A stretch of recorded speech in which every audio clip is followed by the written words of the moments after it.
Thank you, Mr. Chair. I'll keep my comments very short. I just want to raise with the Minister the case of Mehman Hüseynov, who, as I said earlier in my intervention, is an Azerbaijani journalist and human rights activist and blogger who's been in prison for the so-called crime of slander since March 2017.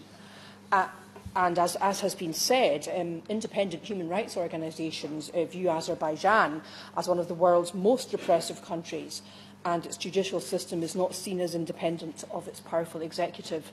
And Azerbaijan is a part of Europe and not so very far from here, really. Further charges were levelled against Mr Huseynov in December, and he's now on hunger strike to protest against that. The charges against him have been dubbed bogus by the Washington Post, and his case has also attracted support from the Assembly of the Council of Europe, Human Rights Watch, and also from the US Senator Marco Rubio.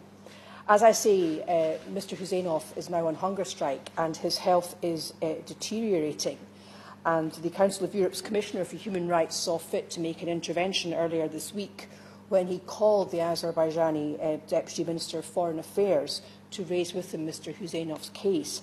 And he told the Deputy Minister that the charges against Mr Huseynov should be dropped because they lack credibility.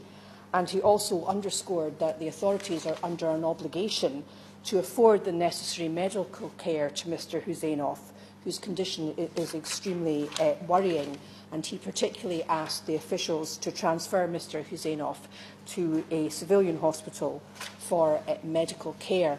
He's a very young man, Mr Chairman. He was only born in November 1992, and I think his plight is particularly shocking when one thinks that basically he is simply imprisoned for exercising what we would naturally take as a right of free speech in this country.